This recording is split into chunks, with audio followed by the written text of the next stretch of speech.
তোমরা সবাই পড়া মুখস্থ করে এসেছো তো? করেছি পণ্ডিত মশাই। বেশ বেশ।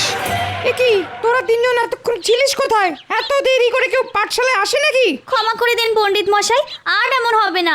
যেমন দাদু তার তেমন নাতি নাতনি। দাদুর আজ সবাই দেরি করে আসে আর নাতি নাতনিরা পাঠশালায়। না না না না, আমি তোদের আর ছাড়বো না। তোদের আজ কান ধরে পাঠশালার বাইরে দাঁড়াতে হবে, এটাই তোদের শাস্তি। ধুর, দেখেছিস পুটি, আর তোর জন্য কত দেরি হয়ে গেল। আমি কি করব? ন্যাপলাই তো আসতে দেরি করছিল। তোরা কি এত ফিসফিস করছিস শুনি? কিছু নয় পণ্ডিত মশাই, আমাদের আর ছেড়ে দিন না। এমন ভুল আর কোনোদিনও করবো না, সত্যি বলছি। ও, এটা মামা বাড়ি পেয়েছিস নাকি যে যখন খুশি আসবি যখন খুশি যাবি? এখানে আমি যা বলবো তাই হবে। শোন সবাই, আগামী মাস থেকে আমি আর তোদের বিনা পয়সায় পড়াতে পারবো না। তোরা যদি আমার কাছে পড়াশোনা করতে চাস তাহলে মাসে 10 পয়সা করে বেতন দিতে হবে। বাড়িতে গিয়ে এই কথাটা বলে দিস, আর বলিস যদি এই কথাটা মহারাজের কানে যায় তাহলে খুব খারাপ হবে, মনে থাকে যেন। আচ্ছা পণ্ডিত মশাই। অনেক হয়েছে, আর না। এবার আমি আমার সব ছাত্রদের কাছ থেকে বেতন নিয়ে নিজের ট্যাগে ঢোকাবো। শিক্ষা তো আর বিনা পয়সায় দেওয়া যায় না। ভাই, বাড়িতে গিয়ে কি বলবি? পণ্ডিত মশাই যেটা বলেছেন সেটাই বলবো, না হলে পণ্ডিত মশাই আমাদের আর পড়াবেন না বলেছেন। কিন্তু মহারাজ তো আমাদের পড়াশোনার জন্য অবৈতনিক পাঠশালা খুলে দিয়েছিলেন, তাহলে পণ্ডিত মশাই বেতন চাইলেন কেন? ওসব বড়দের ব্যাপার রে পুটি, নাক গলাস না, নাকটাই লম্বা হয়ে যাবে। এই তোরা হাসছিস কেন রে? নাক লম্বা হয়ে গেলে তোকে কেমন দেখতে লাগবে সেটাই চিন্তা করছিলাম। আমরা চললাম না পুটি। বিকেলে আমরা গোপাল দাদুর বাড়িতে যাব ভূতের গল্প শুনতে। এবার পুচকাকে বলে দিস।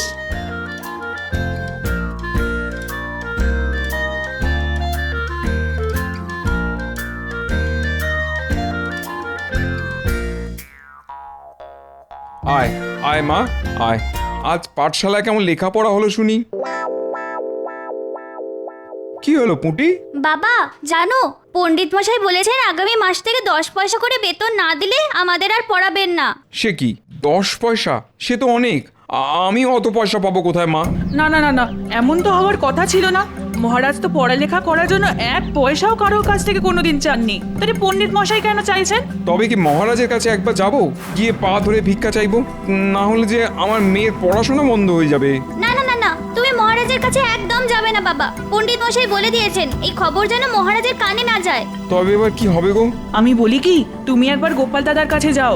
এই বিপদের দিনে গোপাল দাদা আমাদের একমাত্র বাঁচাতে পারে। ঠিক বলেছো তুমি, আমি এক্ষুনি যাচ্ছি গোপাল দাদার কাছে।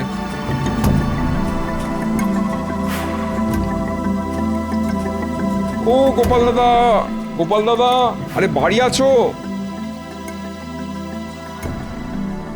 মানুষটা গেল কোথায়? এদিকে ঘরের দরজা যে খোলা, নিশ্চয়ই ভেতরে আছে। যাই একবার ভেতরে ঢুকে দেখি।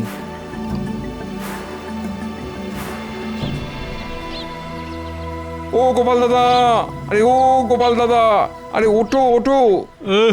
গিন্নি, আজ তোমার গলার আওয়াজটা ভারী হয়ে গেল কি করে গো? গিন্নি নয় গো গোপাল দাদা, এটা আমি। আরে আমি পুটির বাবা। হ্যাঁ, ও তাই বলো। তা তুমি এই সাত সকালে আমার বাড়িতে কেন? বড় বিপদে পড়েছি গো গোপাল দাদা। তাই নাকি? তা কি বিপদে পড়লে শুনি? পণ্ডিত মশাই পুঁটিদের পড়াশোনার জন্যে আগামী মাস থেকে বেতন বাবদ 10 পয়সা করে চেয়েছেন। বেতন দিতে না পারলে উনি আর পড়াবেন না। আমি গরিব মানুষ, নুন আনতে পান্তা ফুরোয়। আমি যদি মাসে 10 পয়সা পুঁটির লেখাপড়ার জন্য খরচা করি তাহলে আমাদের সংসার চলবে কেমন করে গোপাল দাদা? হ্যাঁ, বলো কি ভাই? তা তুমি এই কথাটা মহারাজকে জানিয়েছো? না গোপাল দাদা, পণ্ডিত মশাই বলেই দিয়েছেন এই খবর যেন মহারাজের কানে না যায়। ও এই ব্যাপার। পণ্ডিতটা দেখছি দিন দিন মন্ত্রী মশাইয়ের মতন হয়ে যাচ্ছে। ঠিক আছে, তুমি নিশ্চিন্তে বাড়ি যাও, যা করার এবার আমি করছি। তুমি একটু দেখো গোপাল দাদা, না হলে আমরা সবাই পথে বসবো। দেখতে তো আমাকে হবেই ভাই। মহারাজ রাজ্যের সব বাচ্চাদের বিনামূল্যে শিক্ষা দেবেন বলে পণ্ডিতকে পাঠশালায় বসিয়েছিলেন, আর সেই পণ্ডিত কিনা বেতন চেয়ে বসলো? না না, এত সহজে আমি পণ্ডিতকে ছাড়বো না, এই বলে দিলাম।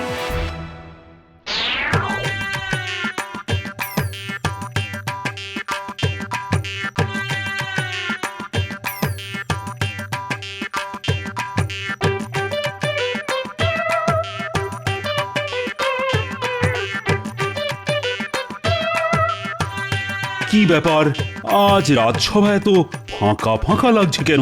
লাগবেই তো মহারাজ, আজ গোপাল আসেনি তো।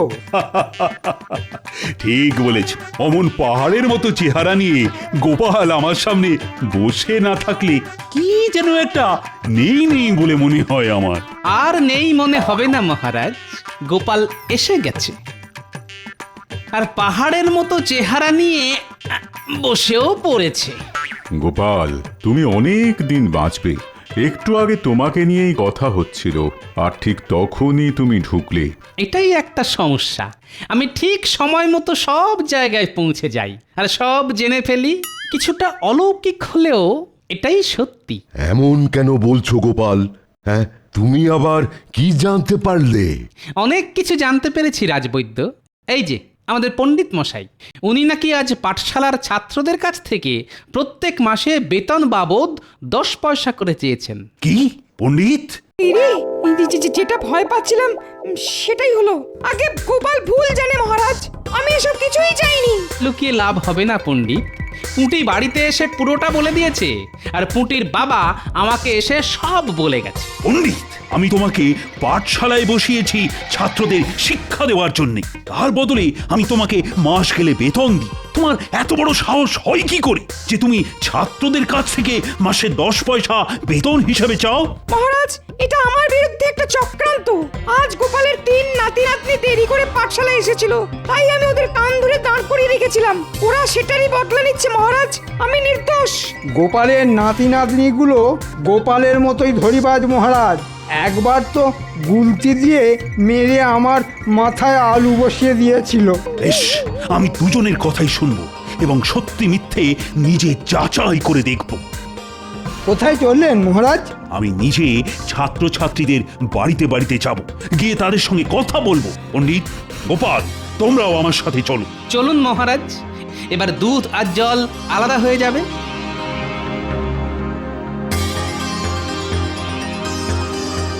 বিশ্বাস করুন মহারাজ, আমি নির্দোষ। সেটা তো সবার সঙ্গে কথা বলার পরই জানতে পারবো পণ্ডিত। ওই তো একটা বাচ্চা দাঁড়িয়ে আছে। পণ্ডিত, এই বাচ্চাটা কি তোমার পাঠশালায় যায়? যায় মহারাজ, ওর নাম ভম্বল। এই ভম্বল, এদিকে আয়।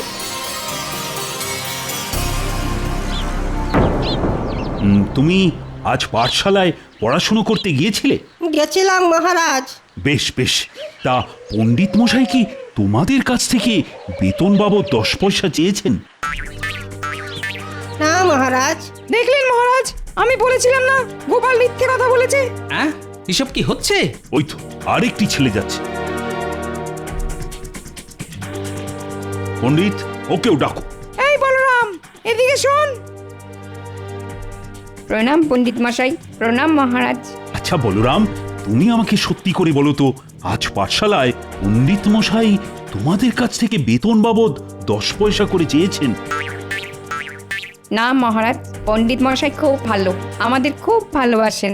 বেশ বেশ, এবার তোমরা যাও যাও। গোপাল, যেমন তুমি তেমন তোমার নাতি নাতনিরা। উফ, আমাকে জ্বালিয়ে খেলে তোমরা। গোপাল, আর কোনোদিনও আমার পেছনে লাগতে এসো নাই বলে দিলাম, না হলে তার ফল কিন্তু খুব খারাপ হবে। না না, পুঁটি মিথ্যে কথা বলবে না, এই ব্যাপারে আমার বিশ্বাস আছে। আর আপনি যে ওই বাচ্চাটার দিকে তাকিয়ে ঘাড় নেড়েছেন সেটাও আমি দেখেছি। ঠিক আছে, আমিও দেখে নেব আপনি কতদিন নিজের দোষ ঢেকে রাখতে পারেন। সত্যি একদিন সামনে আসবেই, আর সেটা আনবে এই গোপাল ভাঁড়। গোপালটা দেখছি এত সহজে থামবে না। দাঁড়াও গোপাল, তোমাকে দেখাচ্ছি মজা। ওই তো গোপাল দাদু এসে গেছে। ও গোপাল দাদু, আজ কিন্তু তুমি আমাদের ভূতের গল্প শোনাবে বলেছিলে। আরে শোনাবো শোনাবো, তোদের আমি ভূতের গল্প শোনাবো, কিন্তু তার আগে বলতো আজ পাঠশালায় ঠিক কি কি হয়েছিল? আমি বলছি গোপাল দাদু।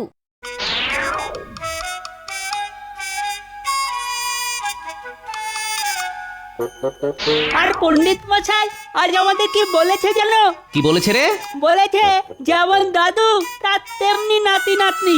দাদু রাজসভায় দেরি করে যায় আর নাতি নাতনিরাও পাঠশালায় দেরি করে আসে। কি এত বড় কথা? এবার একটা কিছু করতেই হচ্ছে। এই অপমানের বদলা গোপাল নেবেই নেবে, এই বলে দিলাম।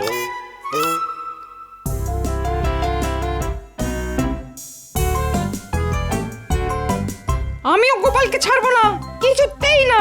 বেটার লম্বা নাক আমি ভোঁতা করেই ছাড়বো। গোপালের কলা গাছে মোচা ধরেছে, আজ রাতে আমি ওটাকে হাত সাফাই করব, কিন্তু একা একা কিছু করা যাবে না। আছে আছে, ভম্বল আর বলরাম তো আছে, ওদের আমি আমার দলে টেনে নেবো।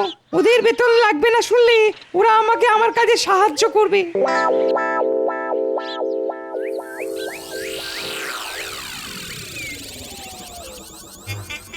তোদের যেমন যেমনটা বলেছি তেমন তেমনটা করতে পারবি তো? পারবো পণ্ডিত মশাই। মনে রাখিস, আমার হয়ে সব কাজ করে দিলে তোদের আর মাস গেলে 10 পয়সা করে বেতন দিতে হবে না। নে এবার যা, চুপি চুপি গিয়ে কলা গাছ থেকে মোচাটা পেরে আনতো।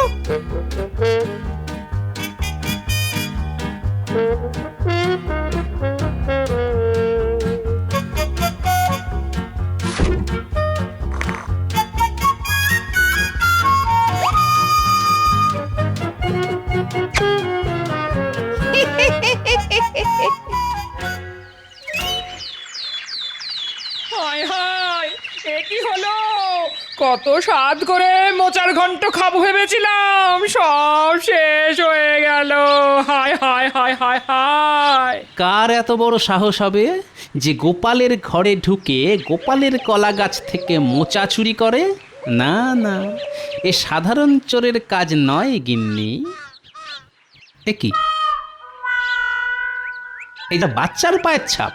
তার মানে এটা কোনো বাচ্চার কাজ। কিন্তু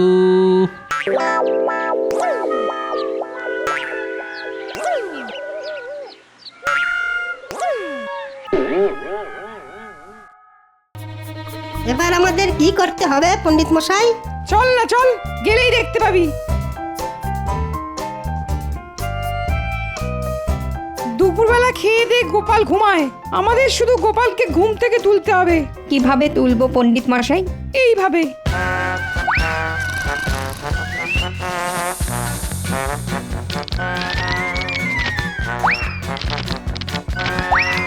ওরে বাবা, এই এই কে রে? কে আমার ঘরের চালে পাথর মারছিস রে? এই তো আমাদের রাজপণ্ডিত, সঙ্গে ওই বাচ্চা দুটো আছে দেখছি। কি সর্বনাশ হলো গো, চাল কুমড়ো গুলো সব পাথর লেগে থেতলে গেল গো। হায় হায় হায় হায় হায়। গিনি গিনি, আর কান্নাকাটি করে লাভ নেই, অনেক সহ্য করেছি, আর নয়, এবার কিছু একটা করতেই হবে। হ্যাঁ, কোথায় চললে শুনিয়ে? বদলা নিতে।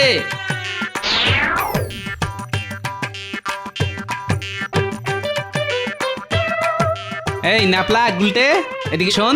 বলো গোপাল দাদু। চল আমার সঙ্গে, কাজ আছে। কোথায় যাবো গোপাল দাদু? কালি মেখে ভূত সাজতে। তোরা ভূতের গল্প শুনবি বলছিলি না? এবার আমি তোদের ভূতের গল্প শোনাবো না, বরং দেখাবো। এবার আমি রাজপণ্ডিতকে এমন শিক্ষা দেব যে আমার বাড়িতে ঢিল মারার আগে দুবার ভাববে।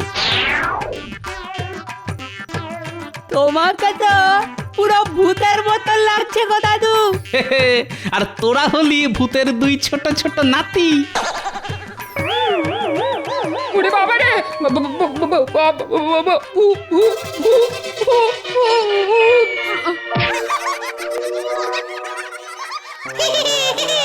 দিদা আমাদের চিনতে পারেনি। এবার জমবে খেলা, চল।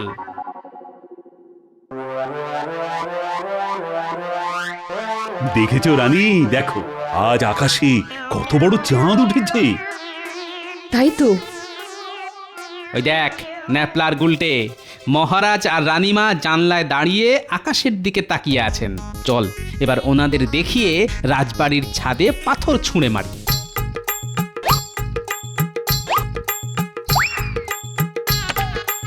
কে কে ওখানে? কে? কার এত বড় সাহস? ওই দেখুন নিচে 3 জন দাঁড়িয়ে আছে, 2 জন বাচ্চা আর একজন বড়। দেখুন দেখুন ওদের মুখ পুরো কালো, পরিষ্কার বোঝা যাচ্ছে না।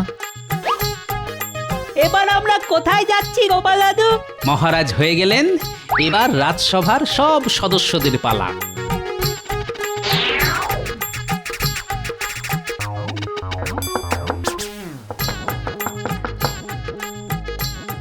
কে কে আপনারা? আমরা কালো মানুষ। কালো মানুষ? সে আবার কি? কি চান আপনারা? দেখাচ্ছি কি চাই। তবে রে, জামা কাপড় সব ভিজিয়ে দিল। একবার যদি ধরতে পারি না।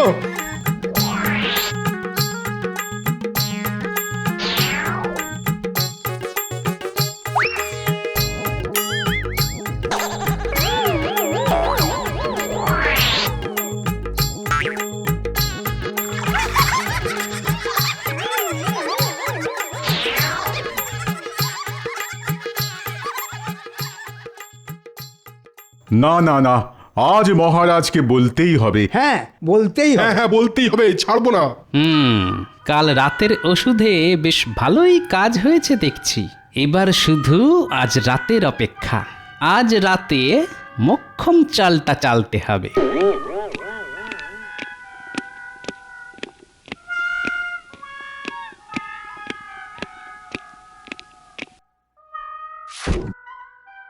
মহারাজ, কৃষ্ণনগরে কালো মানুষ ঢুকেছে। হ্যাঁ মহারাজ, কাল কাল কালো মানুষ আমার ঘরে ঢুকে সব ওষুধ আমার মাথায় ঢেলে দিয়ে গেছে।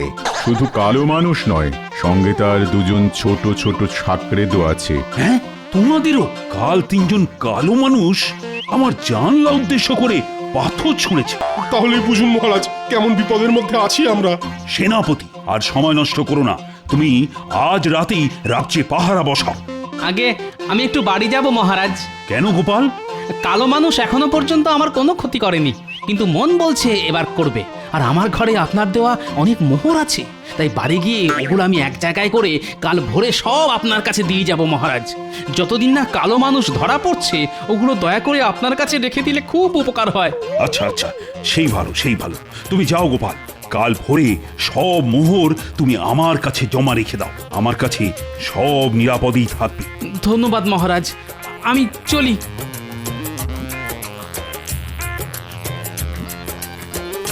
গোপালের কাছে অনেক মোহর আছে।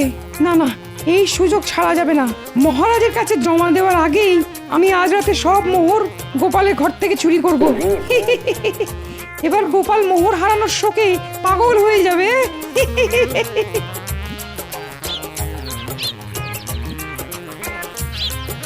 গোপাল দাদু! ও, তোরা এসে গেছিস, ভালো করেছিস। শোন, আজ রাতে আর একটা ছোট্ট কাজ আছে।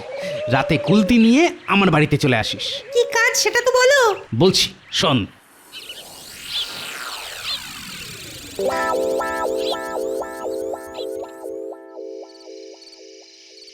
এর মধ্যে আমার সব উপার্জন আছে।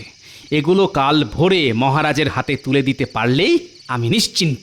ব্যাস। গোপাল শুয়ে পড়েছে আর দরজা খোলা আছে। গোপাল বন্ধ করে শুতে ভুলে গেছে। এই সুযোগ, গোপালের বিছানার নিচ থেকে মোহরের ঘোড়াটা বার করে নিয়ে আয়।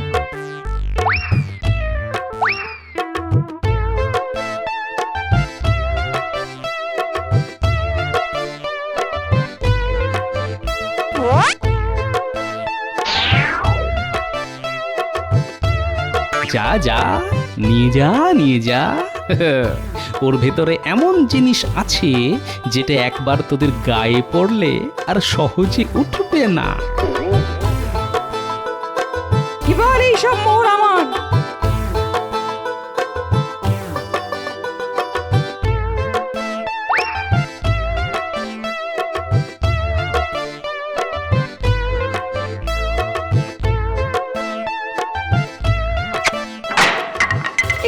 মোহর কোথায়? এই যে আলকাতরা। ওই তো কালো মানুষ, আর সঙ্গে 2 জন সাগরেদও আছে। ধর ওদের।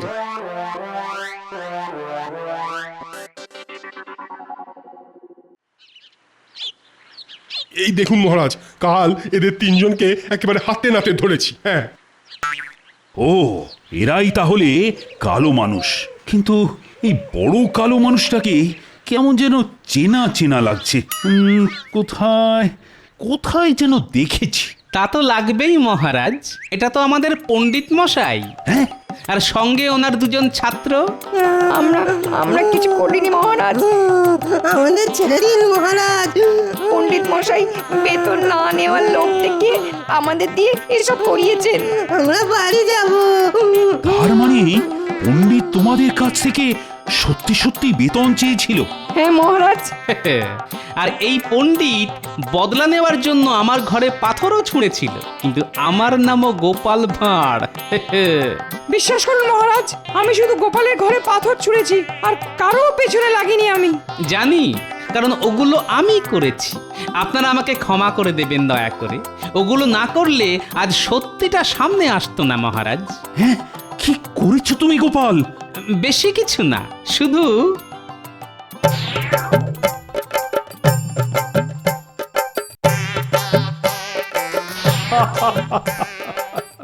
সাবাস সাবাস গোপাল সাবাস। তুমি না থাকলে যে আজ চাপের মুখে এরা শিকারই করতো না। সত্যিটা কি? আমাকে ক্ষমা করে দিন মহারাজ, আর এমন ভুল হবে না। প্রহরী, বাচ্চা দুটোকে এক্ষুনি ছেড়ে দাও, আর আমাকে একটা চাবুক দাও। আমি পণ্ডিতকে বেতন বাবদ 100 চাবুক দিতে চাই। ওরে বাবারে, লাগছে মহারাজ। এবার দেখো কেমন লাগে। রোজ আমি চাবুক খাই আর তোমরা হাসো, আজ আমি হাসবো। হ্যাঁ